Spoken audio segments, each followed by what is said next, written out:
with the Florida Star, the largest, oldest, and most read African-American newspaper in Northeast Florida and South Georgia. And now, here's the host, the publisher of the award-winning Florida Star, Clara McLaughlin.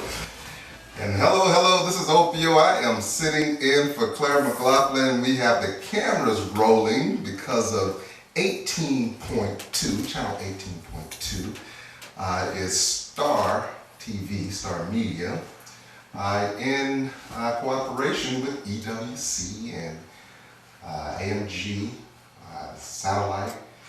And so, for those who don't know, Claire McLaughlin is not only the owner of the Florida Star, but also now she is a principal and the owner of 18.2. If you don't have cable TV, this is the easiest way to talk about it.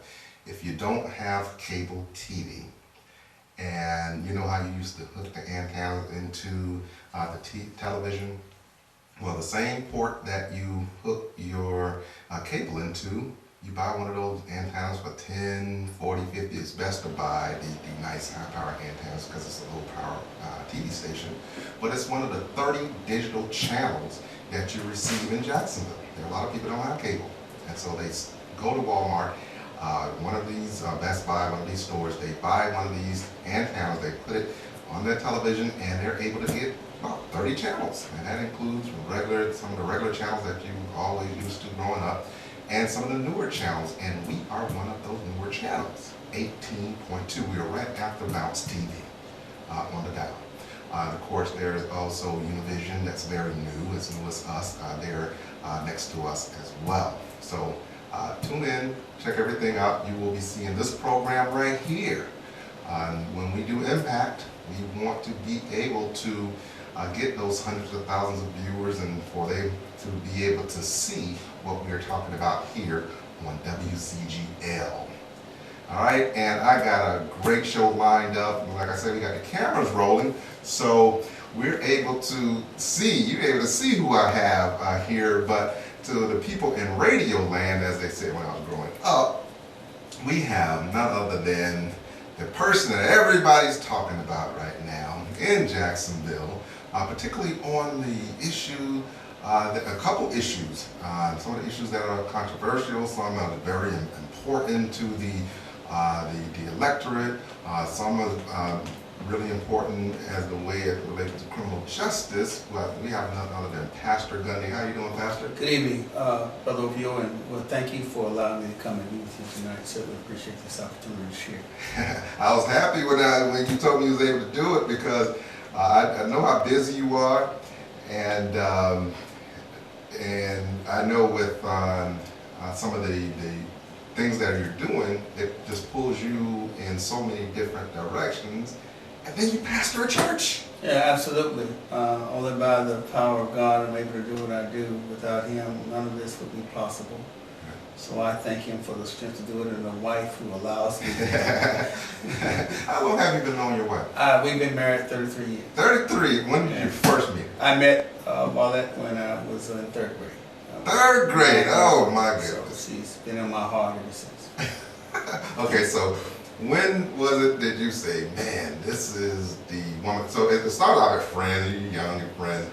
As an adult, when did you say, this is the woman I was 28. I was 28 years old, and we found each other again. We got married. It's been good ever since. Right. Yeah. Your wife is incredible. Yeah. I mean, Thank you an for that. incredible personality. She's disarming, Yes. and have to be for a guy like you that don't mind running into battle. You're going to have people that's going to say, he rubs me the wrong way. And when they see you out with the wife is, hello, how you doing? Yes. And totally disarm everybody. Right. It's definitely balance. I promise you that. Right. Wonderful woman. Thank God. If you have not met Pastor Gundy's wife, the First Lady, she's just an incredible person, just the nicest person you ever want to meet. And I'm not just saying that because Pastor Gundy is here. But Pastor, okay, so I want to talk to you about 3 issues. One is the LBGT.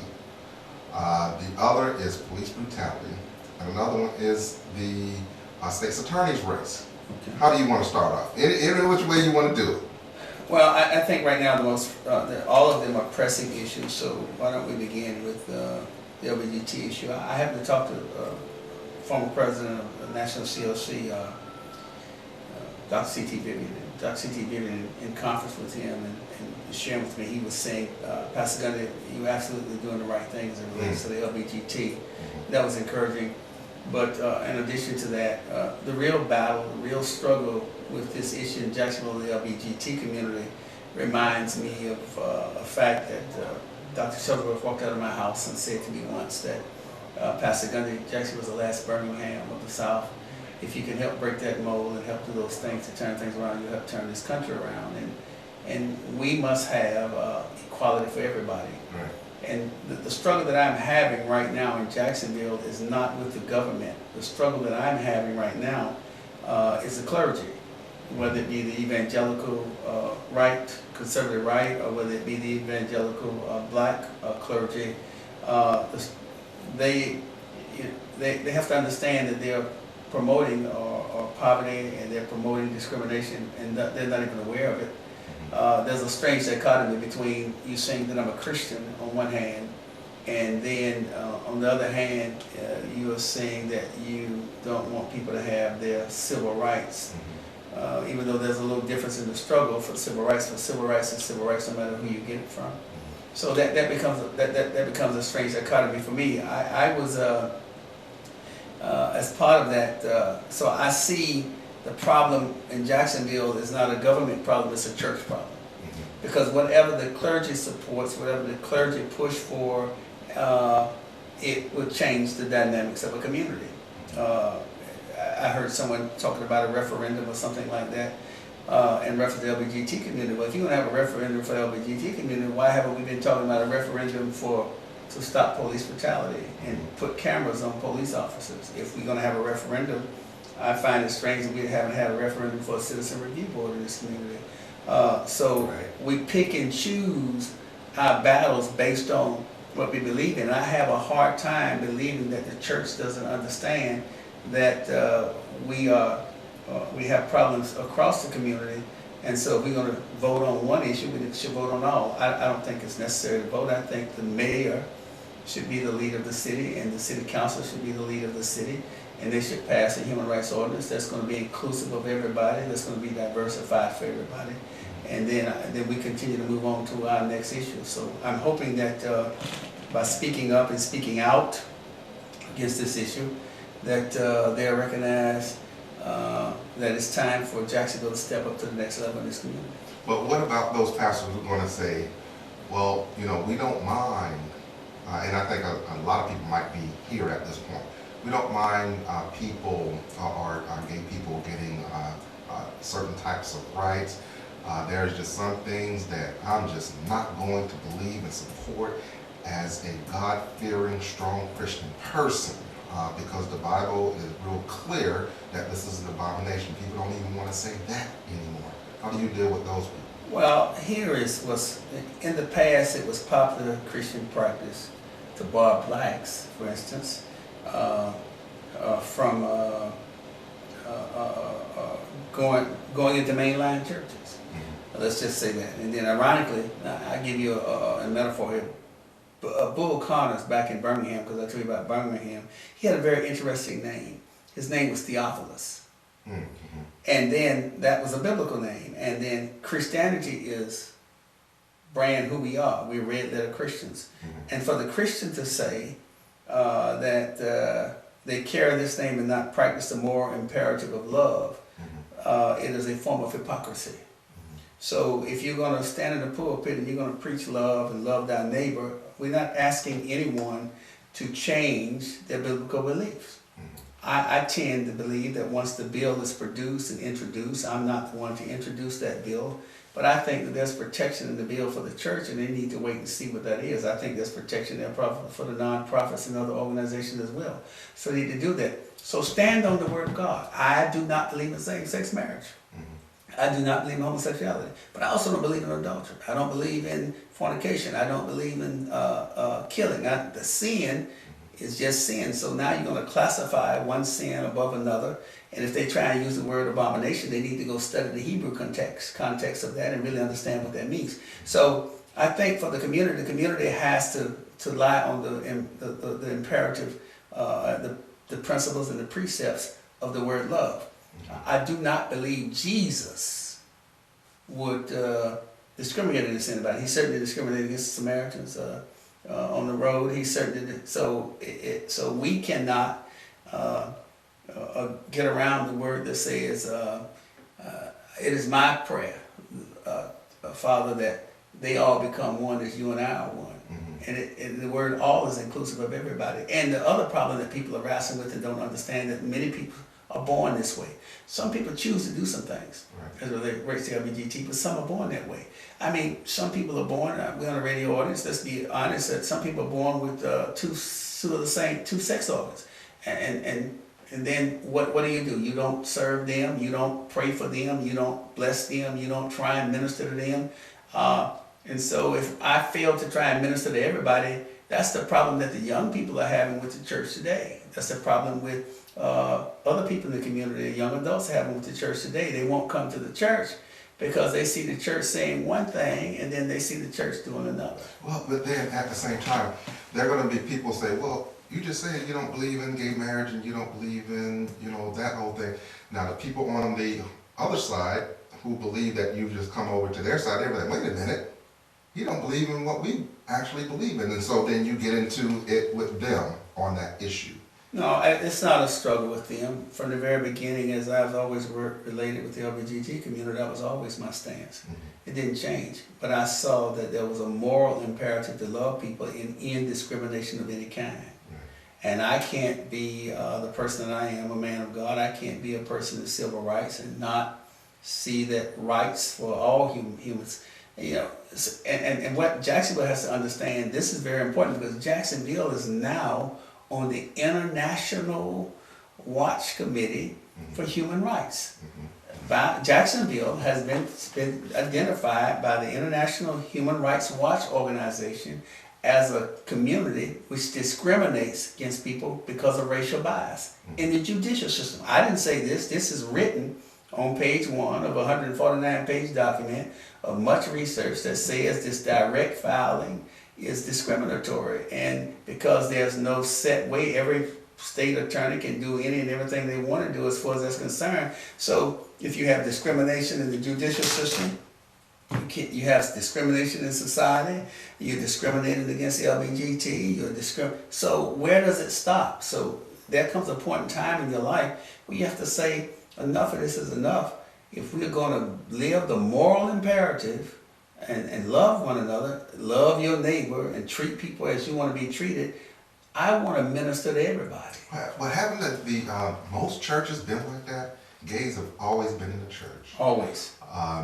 But you can't just like anybody, you just can't come into church and do whatever you want to do. There's always standards in the church, and you have to have guidelines in the church. That has never been an issue that I've seen in the African American church.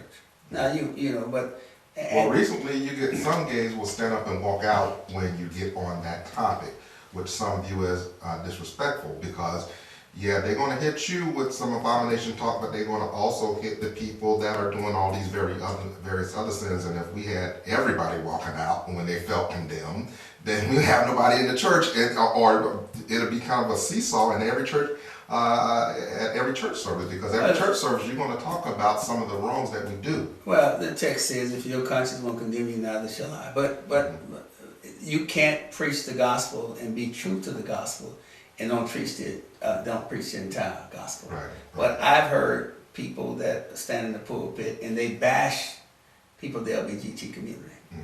But I don't hear them bashing the other congregants for what they do. So why is it that you're bashing some, but you're not bashing others? So that very approach and attitude is the same. When you say bashing, you're saying, yeah, they may talk about these other things, but when they get on the gay topic, it's the real turn up, and they really go after that issue. Yeah, and you wonder why they're doing that. I can preach the same text, do the same thing, but I'm trying to draw you to God, not push you away from God. I'm trying to draw you to love, not push you away from love. I'm trying to draw you to the church community, not push you away from the church community. And so when you take that approach, even if people wanted to change it, what a lot of people don't understand, people who have same-sex attraction, they wrestle with that addiction like an alcoholic wrestle with his There are some addiction. men that are heterosexual. They like certain types of women that they wrestle with. Yeah, I just like big women. yeah. I don't know why I just like big women. And so they wrestle with that. And what because we like the training, and because churches and many churches have not taken time to train people on this issue of same-sex attraction and the brain and the physiological, they've gotten away from the psychological impact. And because they have not trained the congregations to the real issues, I've been talking to my congregation for over 2 years. There are some people, they say they've been prayed out of it, and some people say, well, you just can't pray that off of somebody. Well, the bottom line is, just this Sunday, so I think it was, I say everybody who jacked up in the church like me, raise your hand.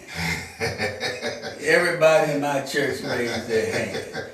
So that everybody has sinned. Everybody got something going on. Everybody got something going And when we face that fact, we can work through this other stuff. But those things you consider bad you got going on, do you say turn them into good because the government say they're good now? Well, you know what? Every man has to answer for him or herself. Every woman has to answer for him or herself. You can only preach the gospel, and the gospel falls where it falls. And then they have to make the decisions because they make the choice. This is a free will choice. But I've found that when you love, people want to come to church, people want to worship God, people want to give their lives over. The young man that I had in my church, he died. He had a same-sex attraction. He's in heaven. He confessed his sins. He forgave. He was born again. So, I'm trying to figure out where the struggle is at. Right. Man, it's in a lot of this culture, history, and so on. All right, well, we're going to go to a break. When we come back, we got more Pastor Gunny. This is Opio, and we are here on Impact. Man, I need to get I'm missing my,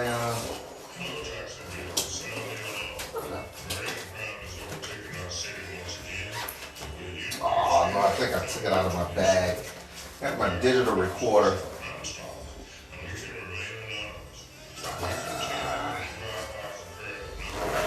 That's a good topic right here.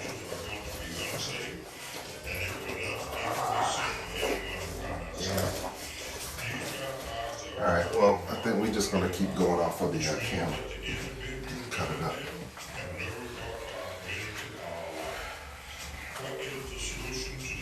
I'm surprised they ain't trying to blow your phone up. Right now, somebody sounded like they called in, but we can get into a point where you have so much less to say if we, let the callers call in. We want to get to a lot of topics. I want to be able to hear you out and everything. Damn, I can't believe I think I have my digital recorders in the car. But we'll be able to capture it with that camera right there. That's a really, really good mic in that camera. Are you recording? Yeah, he is. You recording? Good. I can get that audio. See better. Okay, we're going to hit that topic a little bit more. We're going to get off of there, and then we're going to go to, I think we got one more break we got to do.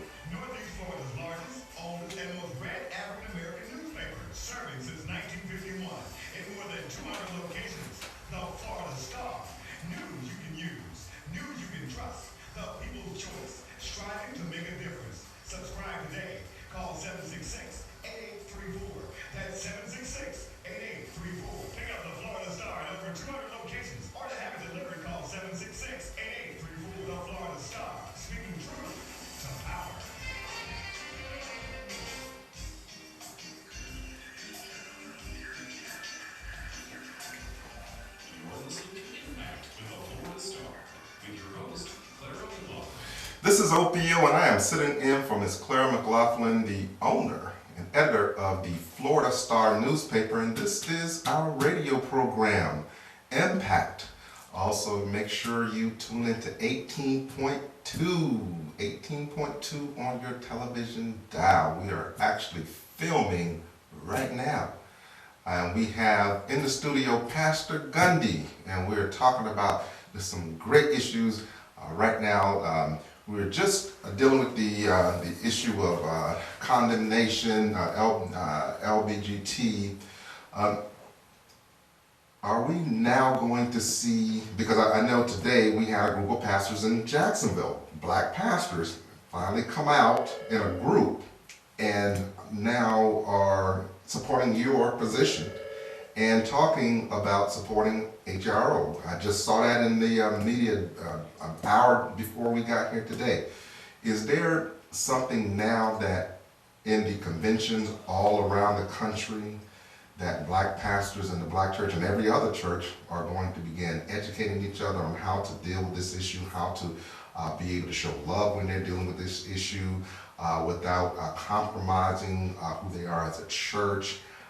What's going on, and what do you believe is going to go on, what may have to go on now in the black church when they all get together for these conventions once a year in these training sessions with pastors and lay people? Well, you know, I know that every denomination has their own statement or covenant statement, but our challenge today remains an issue of Christian leadership in Jacksonville and America. Mm-hmm. Charlie Dates put it best when he said, there are moral imperatives for unity, harmony, and diversity, but there appears to be no urgency for Christ's exalted diversity. Mm-hmm. And so through Christ, all things are possible. Right. You can love thy neighbor as you love thyself. This has been an ongoing challenge in many countries, in many states around the country. I'm part of a national organization that is promoting diversity and harmony and peace, but civil and human rights and for everybody. Mm-hmm. And I think Jacksonville wants to do this. I think Jacksonville know they need to do this. Yeah.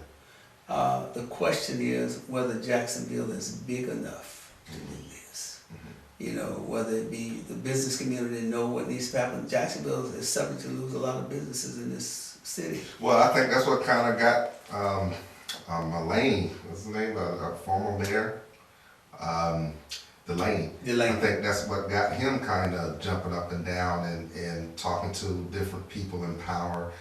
They see the money part of this whole thing. Well, you know, it's you know, I use this term. I'm tired of Jacksonville being defined as the last Birmingham of the South. Mm-hmm. I'm tired of seeing vicious political races and the sheriff and mayor's race, the things that they did with former Mayor Brown, the things they did when Nat Glover ran for the first time for mayor. It's just absolutely unnecessary to do that, to play the race cards the way they have been playing them. And then what I really struggle with is when the black clergy does not stand up and speak against the issues collectively as it relates to how these things are happening, but you would come out and raise issues about this LBGT. Mm-hmm. And I think some of it has to do with fear.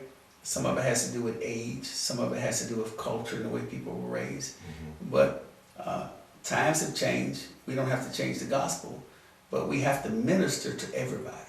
Right. That's where I'm at right now. Mm-hmm. You got to learn how to do that. There are fathers out there who don't know how to talk to their teenage son, who may never come out to that 70, when I think of a father, right. I think of that grandparents. And grandparents, right. Even more so. Right. I think about that 70s brother, yes. Like my dad, you tell him he's gay, he's gonna beat you up. Right. That type of thing. Maybe they're not doing that anymore. Maybe that's not happening anymore, but there might be a disappointment or a fear that goes along with the father because that's his son. The son is supposed to be manly, he's supposed to be like him. How do he talk to his son? I don't know any parent, especially a mother, who have a child, don't love their children. Mm-hmm. And what I want them to do is now start to sit down and wrap their arms around their child, understand the physiological issues that are going on with their child, understand the mental issues that are going on with that child, trying to fight through those issues and those struggles, get the counseling.